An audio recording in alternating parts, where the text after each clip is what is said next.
तेल्हारा तालुके में का दानापुर क्षेत्र में वाण नदी के उत्खनन के बारे में नागरिक ये तीव्र भावना व्यक्त कर रहे हैं कि तेल्हारा तालुका के दानापुर क्षेत्र में वाण नदी में चल रहा खनन भविष्य में एक बड़े पर्यावरणीय संकट को आमंत्रित कर रहा है। अकोट से अमला खुर्द रेलवे कार्य के लिए जब मिट्टी की जरूरत पड़ी तो अब आरोप लग रहा है कि ठेकेदार सीधे नदी तल पर ही बुलडोजर चला रही हैं। आड़गांव तक रेलवे का काम पूरा होने वाला है और अगले चरण में हिवरखेड़ दानापुर सोनाला मार्ग पर काम चल रहा है, लेकिन इस दादे यार्ड में विकास के नाम पर नदी का सचमुच चीरहरण करने की तस्वीर सामने आ रही है।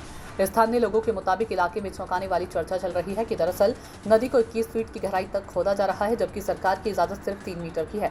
क्या प्रशासन आंखें मूंद रहा है? नागरिक अब खुलकर ये सवाल पूछ रहे हैं।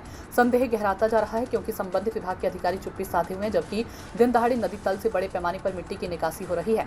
वैन नदी दानापुर समेत इलाके के कई गांवों की जीवन रेखा मानी जाती है। कृषि, कुएं, पेयजल और भूजल स्तर से इस नदी पर निर्भर है।